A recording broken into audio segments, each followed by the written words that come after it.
വിവാഹം കഴിഞ്ഞാൽ ഡിവോഴ്സ്. ഇത് എന്ത് നിബന്ധന? അങ്ങനെയാണെങ്കിൽ പിന്നെ എന്തിനാ ഈ കല്യാണം നടത്തുന്നത്? ആ ശിവായെ വിവാഹം കഴിക്കണമെന്ന് ആരെങ്കിലും പറഞ്ഞാ ഞാൻ എന്റെ ഞരമ്പ് മുറിക്കും.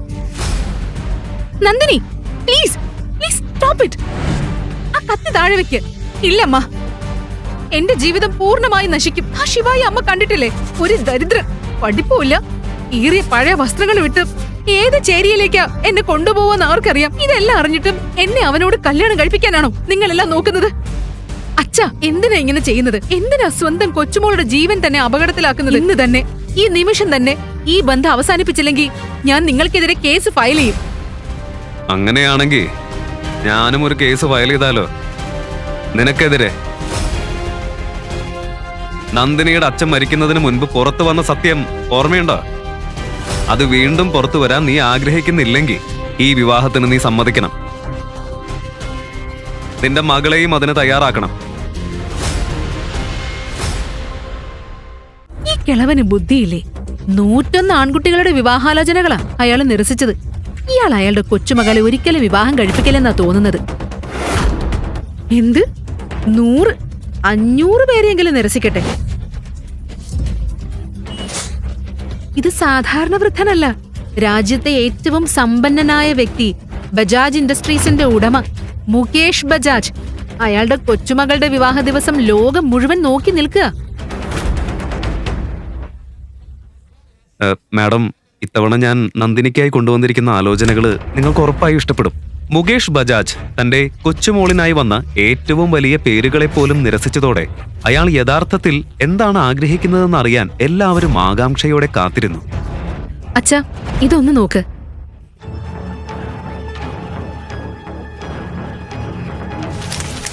എന്റെ കൊച്ചുമോളിനായി ഇത്തരത്തിലുള്ള ആൺകുട്ടികളെയാണോ നീ കൊണ്ടുവന്നത്? പുറത്തേക്ക് പോ, ഇവിടെ നിന്ന് പോ. അച്ഛാ, എന്റെ മകൾ ഈ ജന്മത്തിൽ വിവാഹം കഴിക്കരുതെന്നാണോ നിങ്ങളുടെ ആഗ്രഹം? ഇത്രയും ആലോചനകൾ വന്നിട്ട് എന്തിനാ എല്ലാം നിങ്ങൾ നിരസിക്കുന്നത്? എന്താ പ്രശ്നം? ഇവരിൽ ഒരാളും നമ്മുടെ നന്ദിനിക്ക് യോജിച്ചവരല്ല. നന്ദിനിക്ക് അർഹനായ ഒരാളെ കണ്ടെത്തുമ്പോ മാത്രമേ അവളുടെ വിവാഹം നടക്കൂ. ഇവനും അർഹനല്ലേ? യശ് മൽഹോത്ര, മൽഹോത്ര ഇൻഡസ്ട്രീസിന്റെ ഏക അവകാശി.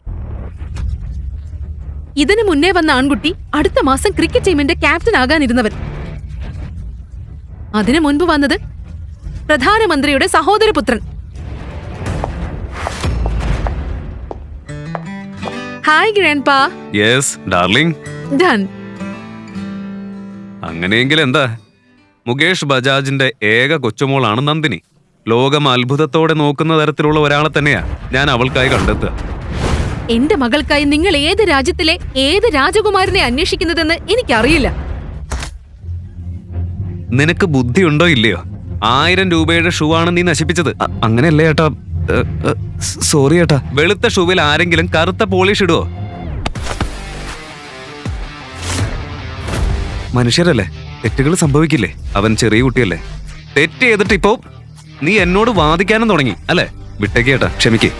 ഇപ്പൊ നീ എന്നെ ഉപദേശിക്കാനായ? എന്നോട് സംസാരിക്കുമ്പോ പരിധി മനസ്സിലാക്കി സംസാരിക്കണം. നീയും ഈ കടയിൽ ഷൂ പോളിഷ് ചെയ്യുന്നവനല്ലേ? നിനക്ക് അവനോട് ഇത്ര സഹതാപം ഉണ്ടെങ്കിൽ ദാ ഈ ഷൂ നീ തന്നെ വൃത്തിയാക്ക്. ചെയ്യേ, വൃത്തിയാക്ക്. എന്തിനാ എന്റെ മുഖത്തേക്ക് തുറിച്ചു നോക്കുന്നേ? അകത്ത് പോ.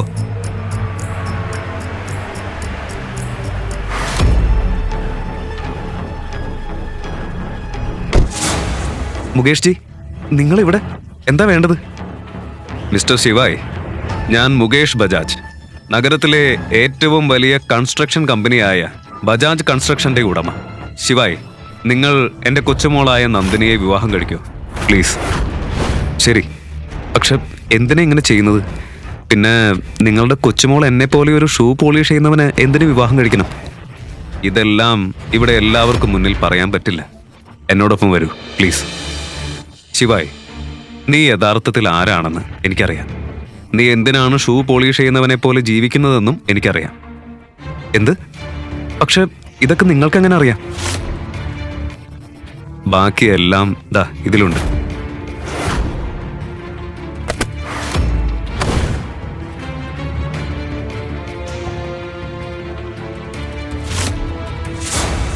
വിവാഹം കഴിഞ്ഞാൽ ഡിവോഴ്സ്.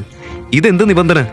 അങ്ങനെയാണെങ്കിൽ പിന്നെ എന്തിനാണ് ഈ കല്യാണം നടത്തുന്നത്? പിന്നെ എന്റെ കാര്യങ്ങളെല്ലാം നിങ്ങൾക്ക് എങ്ങനെ അറിയാം? വിവാഹം കഴിഞ്ഞാൽ എല്ലാം നീ അറിയും. തന്റെ രഹസ്യം മറയ്ക്കാൻ ശിവായ്ക്ക് ഈ വിവാഹത്തിന് സമ്മതിക്കേണ്ടി വന്നു.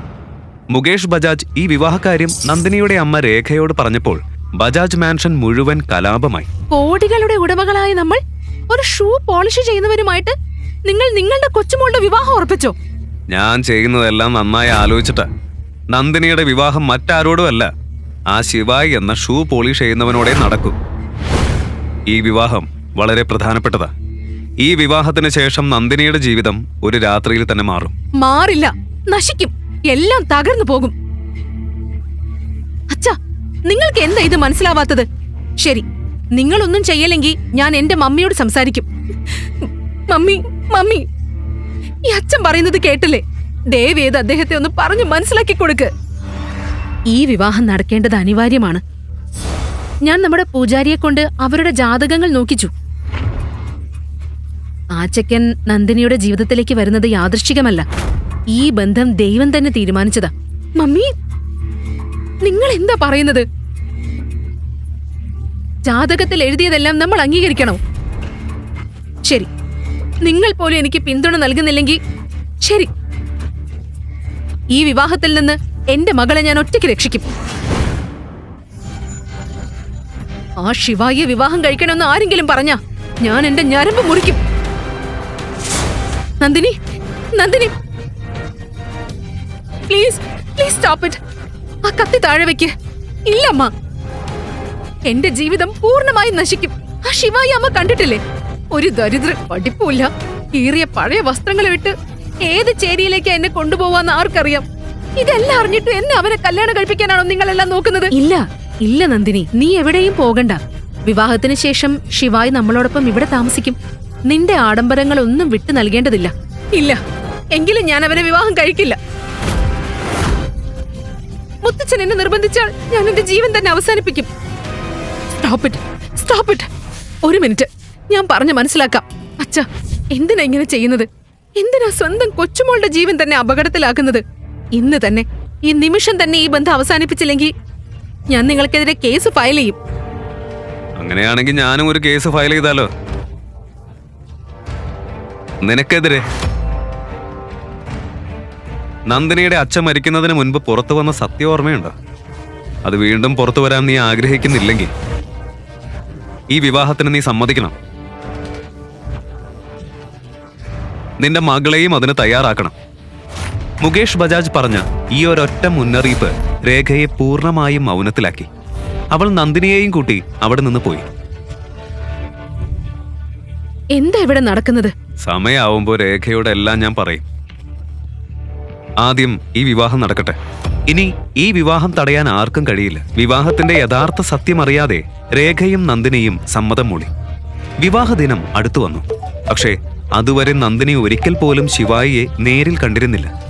ഈ കാര്യം ശിവായിയെ ഉള്ളിൽ നിന്ന് തകർക്കുകയായിരുന്നു. നാളെ ഞങ്ങളുടെ വിവാഹം, പക്ഷെ ഞങ്ങൾ ഇതുവരെ ശരിക്കും സംസാരിച്ചിട്ട് പോലുമില്ല. എന്റെ കോളിനും മെസ്സേജിനും അവള് മറുപടി പോലും തരുന്നില്ല. നന്ദിനി എന്നെ സ്വീകരിക്കാൻ തയ്യാറില്ലെന്ന് പോലെ എനിക്ക് തോന്നുന്നത്. വിവാഹം നടന്നാ മതി, നന്ദിനി നിന്നെ സ്വീകരിക്കും. നിങ്ങൾ എന്താ പറയുന്നത്? നന്ദിനി സ്വന്തം ഇഷ്ടപ്രകാരം വിവാഹം കഴിക്കുകയാണെന്ന് നിങ്ങൾ തന്നെയല്ലേ പറഞ്ഞത്? പക്ഷെ ഇപ്പൊ കേൾക്കുമ്പോ നിങ്ങൾ അവളെ നിർബന്ധിക്കുകയാണെന്നാ തോന്നുന്നത്. നിർബന്ധിച്ചാ എന്താ? ഇത് എന്റെയും എന്റെ കൊച്ചുമോളുടെയും ഇടയിലുള്ള കാര്യമാ. നീ ഇടപെടണ്ട. മുകേഷ് ജി, എന്റെ കുടുംബത്തിന്റെ സമ്മർദ്ദം കൊണ്ട് ഞാൻ ഇവിടെ നിൽക്കുക. അല്ലാതെ ഞാൻ അശക്തനായതുകൊണ്ടാണെന്ന് നിങ്ങൾ വിചാരിക്കരുത്. ഓഹോ, ഇത്രയ്ക്ക് അഹങ്കാരോ? ശരി, എങ്കിൽ നീ വിവാഹം വേണ്ടെന്ന് വെച്ചോ. പക്ഷെ പിന്നെ നീ ഒരു ഷൂ പോളിഷ് ചെയ്യുന്നവനല്ല. യഥാർത്ഥത്തിൽ നീ മറ്റൊരാളാണെന്ന് ഞാൻ എല്ലാവരോടും പറയും. മുകേഷ് ബജാജ് അങ്ങനെ ഒരു വല വിരിച്ചിരുന്നത് കൊണ്ട് അതിൽ നിന്ന് ആർക്കും രക്ഷപ്പെടാനായില്ല. അടുത്ത ദിവസം മനസ്സില്ലാ മനസ്സോടെ ബജാജ് കുടുംബത്തിലെ ഏക മകൾ ഷൂ പോളിഷ് ചെയ്യുന്ന ശിവായിയെ വിവാഹം കഴിച്ചു.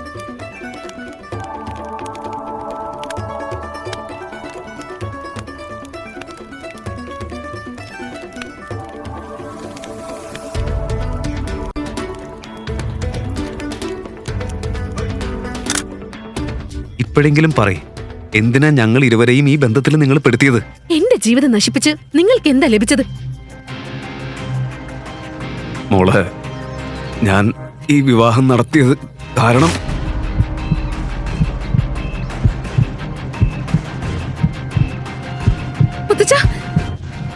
എന്താ നടക്കുന്നത്? മുത്തച്ഛ, എന്തു പറ്റി? ശിവായ്, ശിവായ് എന്തെങ്കിലും ചെയ്. എന്താ സംഭവിക്കുന്നത്? എഴുന്നേൽക്ക് മുത്തച്ഛ, പ്ലീസ് എഴുന്നേൽക്ക്. നന്ദിനി, നിന്റെ മുത്തശ്ശൻ ഇനിയില്ല. പക്ഷേ അദ്ദേഹത്തിന്റെ മരണത്തിന് പിറ്റേ ദിവസം മുതൽ തന്നെ ശിവായിയുടെ ദുർദിനങ്ങൾ തുടങ്ങി. നന്ദിനിയും അവളുടെ അമ്മയും അവനെ തുടർച്ചയായി അപമാനിച്ചു. ചിലപ്പോൾ ശിവായിയെ പാത്രം കഴുകിപ്പിച്ചു, ചിലപ്പോൾ നിലം തുടപ്പിച്ചു. ഒരു ദിവസം നന്ദിനിയുടെ പഴയ കോളേജ് സുഹൃത്ത് റിയ വീട്ടിലെത്തി. നന്ദിനി, വീട്ടിലെ പുതിയ ജോലിക്കാരനെ വെച്ചോ? എന്താ? നന്ദിനിയുടെ ഭർത്താവോ? നന്ദിനി, നീ വീട്ടിലെ ജോലിക്കാരനെ ആരും അറിയാതെ വിവാഹം കഴിച്ചോ? Very funny. എന്റെ വിധിയെ കളിയാക്കുന്നത് നിർത്ത്. ഈ ദരിദ്രനോട് നിനക്ക് ഡിവോഴ്സ് വാങ്ങിക്കൂടെ? എന്റെ മുത്തച്ഛന്റെ നിബന്ധനയാ അത്. എനിക്ക് ഇവനോട് ഡിവോഴ്സ് വാങ്ങാൻ പറ്റില്ല. അതിവിടെ ഇതൊക്കെ വരുത്തി വെച്ച് മുത്തച്ഛൻ പോയി. കമ്പനിയുടെ അവസ്ഥയാണെങ്കിൽ പറയണ്ട, അത്രയും മോശമായ അവസ്ഥയോ. എനിക്ക് അടിയന്തരമായിട്ട് 5 കോടി രൂപ വേണം. അയ്യോ, അങ്ങനെയെങ്കിൽ യഷിനോട് സംസാരിക്ക്. നിനക്ക് ഓർമ്മയില്ലേ, നമ്മുടെ കോളേജിലുണ്ടായിരുന്നു. ഇപ്പൊ അവൻ ഇൻഡസ് ഗ്രൂപ്പിന്റെ ഉടമയല്ലേ. നിന്റെ കോളേജ് കാലം മുതൽ അവന് നിന്നോടൊരു ക്രഷ് ഉണ്ടായിരുന്നു, ഓർമ്മയില്ലേ? റൈറ്റ്. മുമ്പും ചെറിയ കാര്യങ്ങളിൽ യാഷ് നന്ദിനിയെ സഹായിച്ചിരുന്നു. കാര്യമെന്തെന്നാൽ സഹായത്തിന്റെ മറവിൽ യാഷ് അവളോട് ഫ്ലേർട്ട് ചെയ്യുന്നതും അവന് അവളോട് തെറ്റായ ഉദ്ദേശമുള്ളതും നന്ദിനിക്ക് അറിയാമായിരുന്നു. പക്ഷേ തന്റെ കരിയർ മുന്നോട്ടു പോകാൻ ആ സഹായം ആവശ്യമായതിനാൽ അവൾ അതെല്ലാം അവഗണിച്ചു. യാഷുമായുള്ള മീറ്റിംഗ് ഫിക്സ് ആയ ദിവസം ശിവായി തന്നെയാണ് അവളെ കാറിൽ ഓഫീസിലേക്ക് കൊണ്ടുപോയത്. ഹലോ നന്ദിനി, നീ എന്താ ഇത്ര വൈകിയേ? കുഴപ്പമൊന്നുമില്ലല്ലോ, all okay? All okay. I'm so sorry, ട്രാഫിക്കിൽ കുടുങ്ങിയതാ. കുഴപ്പമില്ല, ഇറ്റ്സ് ഓക്കെ. വരൂ. അതിരിക്കട്ടെ, ഇവരാര്? നിന്റെ ഡ്രൈവറാണോ? ഞാൻ നന്ദിനിയുടെ ഭർത്താവാ, ശിവായി. ഓ, ഭർത്താവോ? Husband? Hi, I'm sorry Shivay. Nandini വിവാഹം കഴിച്ചത് എനിക്ക് അറിയില്ലായിരുന്നു. അതിരിക്കട്ടെ, നിങ്ങൾ എന്ത് ജോലി ചെയ്യുന്നു? എന്താണ് ബിസിനസ്? സത്യത്തിൽ എനിക്ക് ജോലിയില്ല. ഞാൻ അങ്ങനെ അധികം പഠിച്ചിട്ടില്ല. അതുകൊണ്ട് ഈ ദരിദ്രന് നന്ദിനിയെ പോലെ ഒരു പെൺകുട്ടിയെ കിട്ടിയല്ലോ. വാവ്. എങ്കിലും എനിക്ക് തന്നെയാ ഗുണം. അവളെ വശീകരിക്കാൻ ഇയാളെ കുറച്ച് പണം കാണിച്ചാൽ മതി. അയ്യോ, അത് കുഴപ്പമില്ല. നന്ദിനിക്കായി ഇത്രയെങ്കിലും ചെയ്യാൻ എനിക്ക് കഴിയില്ലേ? ഞങ്ങളുടെ കമ്പനിയിൽ ഒരു ഒഴിവുണ്ട്. പറയൂ, നീ ജോലി ചെയ്യോ? പേടിക്കണ്ട, നീ നന്ദിനിയുടെ ഭർത്താവല്ലേ. നിനക്ക് നല്ലൊരു ജോലി ഞാൻ തരാം. ഓ ഷിറ്റ്, സോറി നന്ദിനി, എനിക്കിപ്പോ ഒരു അത്യാവശ്യ മീറ്റിംഗ് ഉണ്ട്. അതിന് പോയേ പറ്റൂ. നമുക്ക് നാളെ കാണാം. ശരി, ബൈ ബൈ. ശിവായ് ഏക് വിനാശക് എല്ലാ എപ്പിസോഡുകളും കേൾക്കാൻ പോക്കറ്റ് FM ആപ്പ് ഡൗൺലോഡ് ചെയ്യൂ. Link in description.